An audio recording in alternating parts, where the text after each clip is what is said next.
সেনা প্রধান হচ্ছে হাসিনার আর একটা গোলাম কুকুর। এক কুকুরের বাচ্চা দিয়ে আর এক কুকুরকে স্বাধীন করা যাবে না।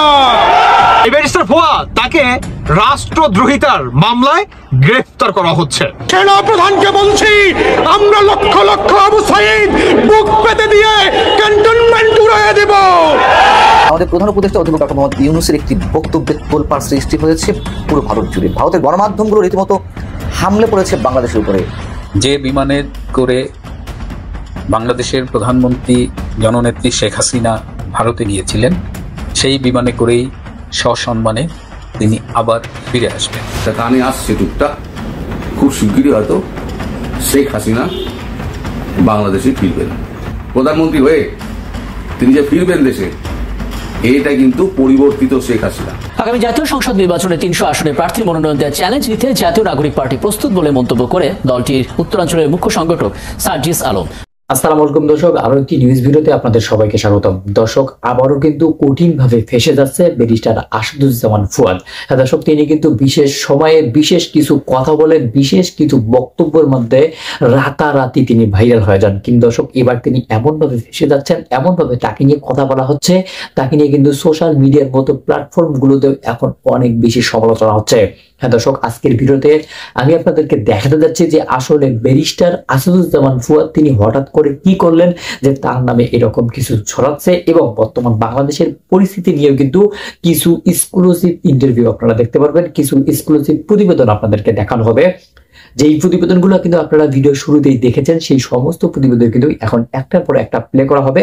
আপনারা কিন্তু ভিডিওটি না টেনে সম্পূর্ণ দেখার চেষ্টা করবেন।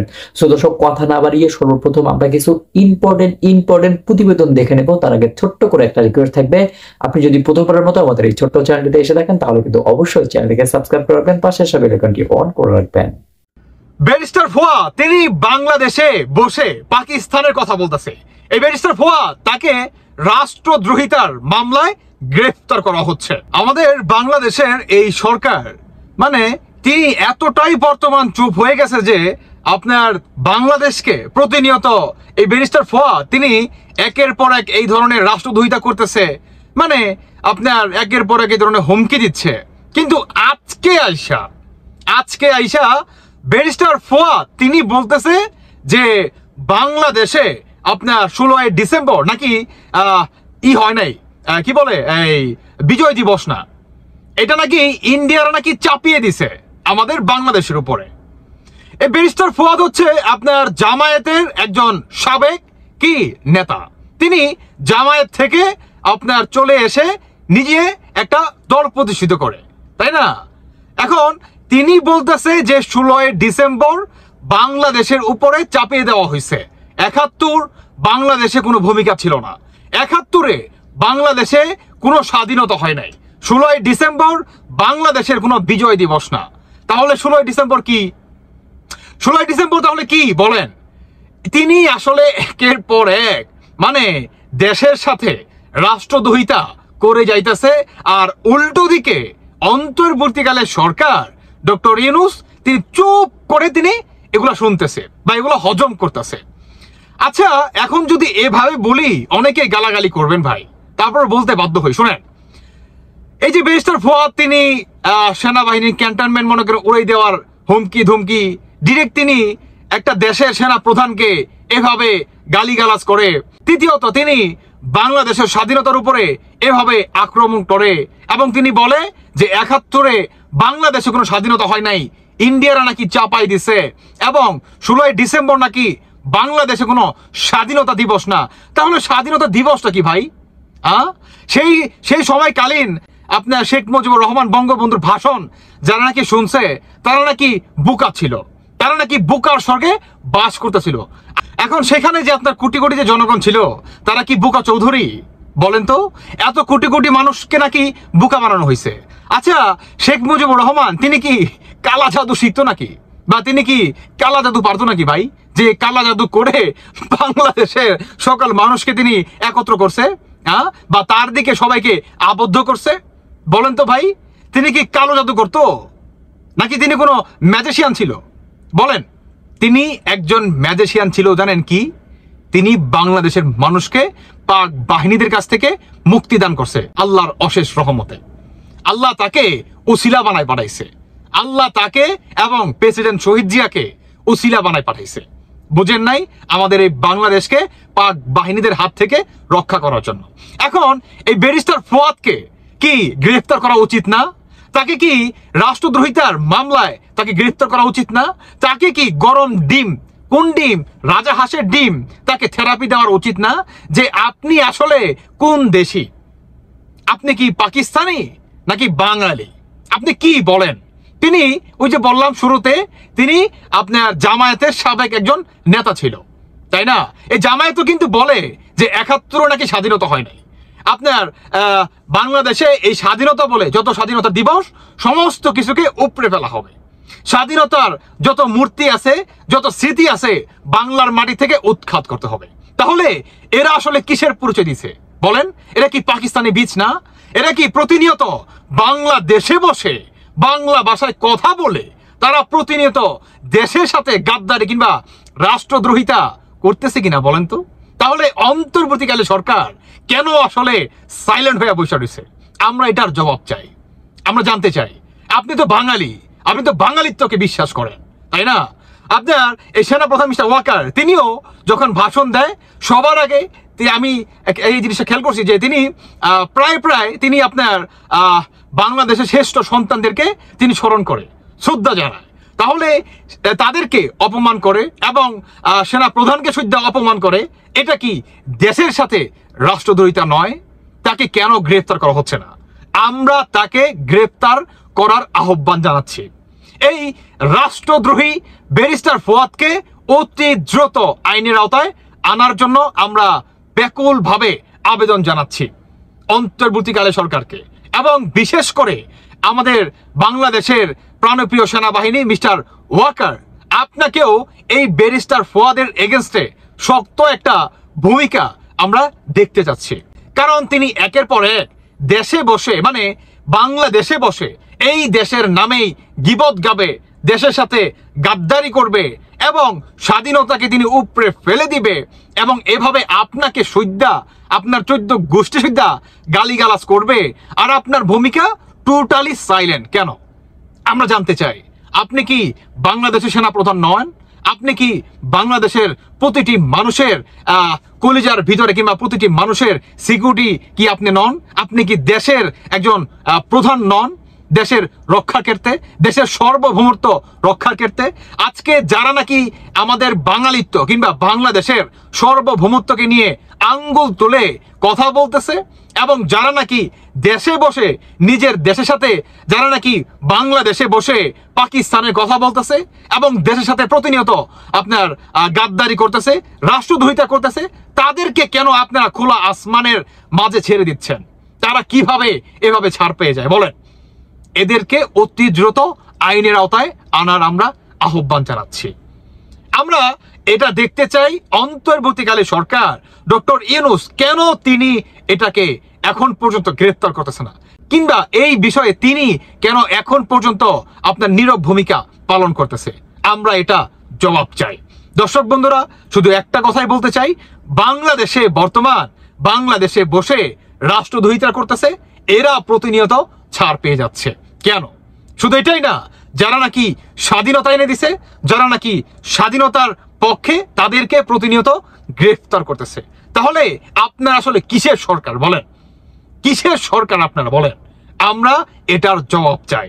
আমরা বিশ্বাস করি যে আপনি বাঙালিত্বর পক্ষে, আপনি বাংলাদেশের পক্ষে। অবশ্যই আমাদের বাংলাদেশকে নিয়ে যারা নাকি এভাবে রাষ্ট্রদ্রোহিতা করবে, তাদেরকে নিয়ে আপনার কিংবা আপনার সরকারের তথাকথিত, যাই হোক সরকার হয়েছেন, তো আপনার সরকারের ভূমিকা কি? যেহেতু আপনি বর্তমান বাংলাদেশের সরকার, হোয়াট এভার আপনি যে সরকারে হন না কেন, সরকার তো, তাই না? আপনি সরকারের আন্ডারে বসছেন তো, তাই না? তাহলে আপনার সরকারের ভূমিকা কি আমরা জানতে চাই। আপনার জায়গাটা আপনি অবশ্যই ক্লিয়ার করবেন। অন্যদিকে বাংলাদেশের সেনাপ্রধান মিস্টার ওয়াকার, আপনার অবস্থানও আপনি ক্লিয়ার করবেন। যারা নাকি প্রতিনিয়ত দেশের সাথে এভাবে রাষ্ট্রদ্রোহিতা করবে, তারা কিভাবে ছাড় পেয়ে যায়, কিভাবে খোলা আসমানের মাঝে বাংলাদেশে বসে হবে। আজকে একটি জরুরি বিষয় নিয়ে আপনাদের সাথে কথা বলবো। যে বিমানে করে বাংলাদেশের প্রধানমন্ত্রী জননেত্রী শেখ হাসিনা ভারতে গিয়েছিলেন, সেই বিমানে করেই সসম্মানে তিনি আবার ফিরে আসবেন। এখন শেখ হাসিনা ফিরে আসবেন এটা মোটামুটি নিশ্চিত। শেখ হাসিনা ফিরে আসলে তিনি কোথায় থাকবেন সেটা নিয়ে একটা আলোচনা ছিল। প্রথমে ধারণা করা হয়েছিল তিনি গোপালগঞ্জ বা টুঙ্গিপাড়ায় থাকবেন, কিন্তু গোপালগঞ্জ বা টুঙ্গিপাড়ায় তার সিকিউরিটি রিস্ক, যে নিরাপত্তার ঝুঁকি, সেটা থেকেই যাচ্ছে। সুতরাং আরো বেশি সিকিউর জায়গা তার জন্য খোঁজা হচ্ছে এবং ঢাকায় মোটামুটি নিশ্চিত তিনি কোথায় থাকবেন এবং তিনি ফিরে এলে সেই সিকিউর জায়গাতেই থাকবেন। শেখ হাসিনা ফিরবেন এটা মোটামুটি নিশ্চিত। কিন্তু যে শেখ হাসিনাকে আমরা চিনি, গত সরকারের আমলে যে শেখ হাসিনাকে আমরা দেখেছি, যে দলের সাধারণ সম্পাদক ছিলেন ওবায়দুল কাদের, যেখানে বিভিন্ন সিন্ডিকেট ক্ষমতার ভেতরে কলকাঠি নেড়েছে, সেই শেখ হাসিনা কিন্তু আর ফিরছেন না। আমরা সম্পূর্ণ নতুন এক শেখ হাসিনাকে ফিরে পাবো। যে শেখ হাসিনা ফিরবেন তিনি, অনেকে বলেন যে ভয়ঙ্করভাবেই ফিরবেন। এই ভয়ঙ্করটা আমি পজিটিভ অর্থে বলতে চাই যে তিনি আসলেই ভয়ঙ্করভাবে ফিরবেন। তিনি দলীয় যে নমিনেশন দেবেন পরবর্তী নির্বাচনে, সেই নমিনেশনটা দেখবার মতো হবে। রাজনীতির পোড় খাওয়া, জনপ্রিয়, সৎ, তিনি এরকম একটা নেতৃত্ব বাছাই করছেন। বাংলাদেশের রাজনীতির কনটেক্সটে জয়লাভের সম্ভাবনাকে মাথায় রেখে তিনি রাজনীতির সৎ, মেধাবী নেতাদের এবার মনোনয়ন দেবেন। এটি নিয়ে তিনি কিন্তু হোমওয়ার্ক প্রায় করেই ফেলেছেন। এই যে তিনি এখন ভারতে আছেন, দিল্লি আছেন, তিনি কিন্তু খুব ব্যস্ত সময় কাটান। তিনি অনলাইনে কর্মীদের সাথে কথা বলেন, বিভিন্ন প্রোগ্রামে অনলাইনে ভাষণ দেন। এর বাইরে তিনি কিন্তু এই হোমওয়ার্কগুলো করছেন যে কোন জেলার লিডারশিপ কেমন হবে, কোন আসনে কাকে কাকে নমিনেশন দেওয়া যেতে পারে। তিনি এরকম একটা পুল অফ প্রবাবল ক্যান্ডিডেটস তৈরি করে রাখছেন এবং দলীয় নেতৃত্ব নিয়েও তিনি ভাবছেন যে যারা বঙ্গবন্ধুর আদর্শকে ধারণ করে দলটাকে সত্যিকার ভাবে একদম আদর্শের পথে চালাবে। লাস্ট এটা তো অস্বীকার করার কিছু নেই যে আওয়ামী লীগ তার রাজনৈতিক লাইন থেকে অনেকখানি বিচ্যুত হয়েছিল। আওয়ামী লীগ কতটা বিচ্যুত হয়েছে তার চেয়ে কথা হলো আওয়ামী লীগের কিছু নেতাদের আচরণ আমাদের ক্ষুব্ধ করেছে, দলকে ক্ষতিগ্রস্ত করেছে। তো এইটা শেখ হাসিনা উপলব্ধি করেছেন এবং সেই আলোকে তিনি দলটি ঢেলে সাজাবেন। অনেক হেভিওয়েট আওয়ামী লীগ নেতা বাদ পড়বেন, অনেক এমপি যারা নিজে এমপি হয়েছেন, নিজের বউকে উপজেলা চেয়ারম্যান করেছেন, ছেলেকে পার্টির নেতা করেছেন বা আর একটা পজিশন দিয়েছেন, এই যে ফ্যামিলি লিগ করেছিলেন যারা দায়িত্ব পেয়ে, তারা অধিকাংশই বাদ পড়বেন। এবং যারা শেখ হাসিনার আত্মীয় পরিচয়, দলকে হেয় করেছেন মানুষের কাছে, নানা রকম অপকর্মের সাথে জড়িত ছিলেন, সেই আত্মীয় লীগও এবার বাদ পড়বেন। সুতরাং একটা অন্যরকম শেখ হাসিনাকে আমরা দেখব বলেই আশা করছি। যে কারণে আমি বলছি বা আমরা বলতে পারি যে শেখ হাসিনা ফিরবেন, কিন্তু সেই শেখ হাসিনা ফিরবেন না যাকে সামনে রেখে ক্ষমতা এবং দলকে মানে ব্যক্তিগতভাবে বা সিন্ডিকেট ফর্মে অপব্যবহার করা হয়েছে। সেই শেখ হাসিনা আর ফিরবেন না। এবার শেখ হাসিনা ফিরবেন সেই প্রকৃত শেখ হাসিনা যাকে আমরা চিনি, বঙ্গবন্ধুর কন্যা শেখ হাসিনা, জননেত্রী শেখ হাসিনা এবং সৎ ও আদর্শের নেতা শেখ হাসিনা। তিনি ফিরবেন এবং তার নেতৃত্বেই বাংলাদেশ আবার তার এই মুহূর্তে যে পথচ্যুতি, সেখান থেকে আবার সে পথে ফিরে আসবে। বাংলাদেশের সঙ্গে ভারতের সম্পর্ক যেখানে এখনো পর্যন্ত পুরোপুরি অনিশ্চিত, ঠিক সেই মুহূর্তে আমাদের প্রধান উপদেষ্টা অধ্যাপক ডক্টর মোহাম্মদ ইউনূসের একটি বক্তব্যের তোলপাড় সৃষ্টি হয়েছে পুরো ভারত জুড়ে। ভারতের গণমাধ্যমগুলো রীতিমতো হামলে পড়েছে বাংলাদেশের উপরে। ভারতের বিভিন্ন পর্যায়ের অর্থনীতিবিদ, কূটনীতিবিদরা তারা হুমকি দিচ্ছেন বাংলাদেশকে।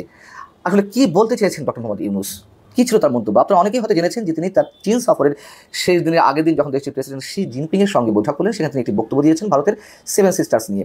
সেখানে তিনি বলেছিলেন যে ভারতের পূর্বাঞ্চলে অবস্থিত 7 সিস্টার্স নামে পরিচিত 7টি রাজ্য সম্পূর্ণরূপে ল্যান্ডলকড, অর্থাৎ স্থল বেষ্টিত। সমুদ্রের কাছে পৌঁছানোর জন্য তাদের কোনো উপায় নেই। এই দিক থেকে সমুদ্রের একমাত্র অভিভাবক বাংলাদেশ এবং বাণিজ্যের জন্য এটি একটি বিশাল সম্ভাবনার দ্বার উন্মোচন করতে পারে। সুতরাং এটি চীনা অর্থনীতির একটি সম্প্রসারণ হতে পারে। পণ্য তৈরি করা, উৎপাদন করা, বিপণন করা এবং তা আবার চীনে নিয়ে যাওয়া এবং বাকি বিশ্বে তা ছড়িয়ে দেওয়ার সুযোগ হতে পারে। এখানে মূল সমস্যাটি হচ্ছে যে তিনি 7 সিস্টার্স নিয়ে এর আগেও 2 দফায় প্রকাশ্যে মন্তব্য করেছেন, যেটিকে ভারত কোনোভাবেই এখনো পর্যন্ত গ্রহণ করতে পারেনি। 3য় দফায় এসে তাও শি জিনপিংয়ের সঙ্গে বৈঠকে নিয়ে কথা বলছেন, এর মধ্যে আবার চীনকে নিয়ে এসেছেন। তাহলে আসলে বিষয়টি কি? যেই চিকেন নেকের কাছে তিস্তা প্রকল্প নিয়ে দিন দর হচ্ছে, যেখানে চীন অর্থায়ন করতে চায়, ভারত অর্থায়ন করতে চাইলেও সেটি আওয়ামী লীগের শেষ সময় এসে কোনো সমাধান হয়নি এবং চীনকেও হাতে রাখতে চাইছিল বাংলাদেশ বা সাবেক প্রধানমন্ত্রী শেখ হাসিনা। সেখানে এসে সেই শি জিনপিংয়ের সামনে ভারতের 7 সিস্টার্স নিয়ে কথা বলবেন এবং যেই বৈঠকে বাংলাদেশের তিস্তা প্রকল্প কিংবা অস্ত্র কেনা চীনের কাছ থেকে এবং আরও বিভিন্ন স্পর্শকাতর ইস্যুতে কথা হয়েছে, সেখানে ভারতের এটি খুব স্বাভাবিকভাবে নেয়ার কথা নয়। যেমন নরেন্দ্র মোদী, ভারতের প্রধানমন্ত্রীর অর্থনৈতিক বিষয়ক অন্যতম উপদেষ্টা সঞ্জীব সান্যাল সামাজিক যোগাযোগ মাধ্যম এক্স হ্যান্ডেলে তিনি লিখছেন যে ভারতের 7টি রাজ্য ল্যান্ড লকড হওয়ার তাৎপর্য আসলে কি, ডক্টর মোহাম্মদ ইউনূস কি বোঝাতে চেয়েছেন। বাংলাদেশের তথাকথিত গণতান্ত্রিক অভ্যুত্থান সর্বদাই ভারতের বিরুদ্ধে আক্রমণাত্মক ছিল, অর্থাৎ 5 আগস্ট শেখ হাসিনার পতনটাকে তারা খুব স্বাভাবিকভাবে নিতে পারেনি, এখনও নিতে পারছে না, এখনও বাংলাদেশ তাদের জন্য হুমকি। সেই অবস্থায় এসে চিকেন নেককে সামনে এনে তারা সম্ভবত 7টি রাজ্যকে অস্থির করতে চাইছে। তারা বলতে বাংলাদেশের কথা মিন করতে চাইছে এবং একই সঙ্গে চীনের কথা, সেটি তিনি স্পষ্ট এখানে বোঝাতে চেয়েছেন। এবং বাংলাদেশে নিযুক্ত একজন ভারতীয় হাই কমিশনার ছিলেন বিনা সিকরি, তিনি যে মন্তব্য করেছেন তাও অনেকটা এরকম। তিনি বলছেন বাংলাদেশ যদি উত্তর পূর্ব ভারতকে সংযোগের অধিকার দিতে আগ্রহী না হয়, অর্থাৎ সমুদ্রের তীরবর্তী অঞ্চল বা সমুদ্র ব্যবহার করতে দিতে রাজি না হয়, তাহলে বাংলাদেশে ভারতে যে অভিন্ন নদীগুলো রয়েছে সেইখান থেকে ভারতের কাছে বাংলাদেশ যে হিস্সাটি দাবি করে সেটি নিয়ে সমস্যা হবে, সেই একটা হুমকি দেওয়া হয়েছে। ভারতের একজন প্রতিরক্ষা বিশেষজ্ঞ প্রফুল্ল বক্সি তিনি অনেকটা আক্রমণাত্মক ভঙ্গিতে খুব স্পর্শকাতর একটি বিষয়ে কথা বলেছেন। তিনি বলছেন যে ভারত বাংলাদেশ তৈরি করেছে এবং এটি তৈরি করার সময় কোনো মানচিত্রগত সুবিধা ভারত নেয়নি। তার মানে কি, ভারত বাংলাদেশকে স্বাধীন করে দিয়েছে এবং বাংলাদেশের 55,598 বর্গ মাইল যে স্বাধীন ভূখণ্ড তার একটি নির্দিষ্ট অংশ ভারত দাবি করতে পারতো, ভারত সেখানে নিতে পারতো। মানচিত্রগত সুবিধা গ্রহণের কথা এখানে বলা হয়েছে। আমরা অবশ্যই তাদের বক্তব্যের তীব্র নিন্দা জানাচ্ছি এবং ভারতের যে আধিপত্যবাদী যে মনোভাব সেখান থেকে সরে আসতে হবে। ভারতের সঙ্গে বাংলাদেশের সঙ্গে ভারতের সম্পর্ক উন্নয়ন করতে চাই, আমরা স্পষ্টভাবে বলতে চাই। তবে পাশাপাশি কথাও বলতে চাই যে ডক্টর মোহাম্মদ ইউনূস আসলেই কোনো উস্কানি দেওয়ার চেষ্টা করেছেন কিনা এবং শি জিনপিংয়ের সামনে তার বন্ধুত্বের হাত একেবারে উজাড়ভাবে বাড়িয়ে দিয়ে ভারতকে এক হাত দেখে নেওয়ার একটি প্রচেষ্টা তার বক্তব্যের মধ্যে ছিল কিনা আমরা জানি না। তবে এই বিষয়ে অবশ্যই প্রধান উপদেষ্টার প্রেস উইং থেকে একটি ব্যাখ্যামূলক বক্তব্য আসা উচিত আমরা মনে করি। এর আগে প্রধান উপদেষ্টা হিসেবে শপথ নেওয়ার আগেই ডক্টর মোহাম্মদ ইউনূস ভারতেরই বার্তা সংস্থা এএনআইকে দেওয়া সাক্ষাৎকারে তিনি বলেছিলেন যে ভারতের 7 সিস্টার্সও ভালো থাকবে না যদি বাংলাদেশকে ভারত অস্থির করতে চায়। এবং আমরা দেখলাম যে সরকারের অন্যতম এক প্রভাবশালী উপদেষ্টা ছাত্র প্রতিনিধি হিসেবে যিনি কাজ করছেন মাহফুজ আলম, তিনি তাকে বিপ্লব ঘটিয়ে দিলেন। তিনি তার ফেসবুক স্ট্যাটাসে যেই পোস্ট দিয়েছিলেন, যে কথাটি বলেছিলেন তা নিশ্চয় তাদের মনে আছে। তিনি বলেছিলেন যে মানে অনেক মন্তব্য করে তিনি বলেছিলেন যে বাংলাদেশের মানচিত্র বড় করতে হবে ভারতের বিশেষ বিশেষ অঞ্চল দখল করে।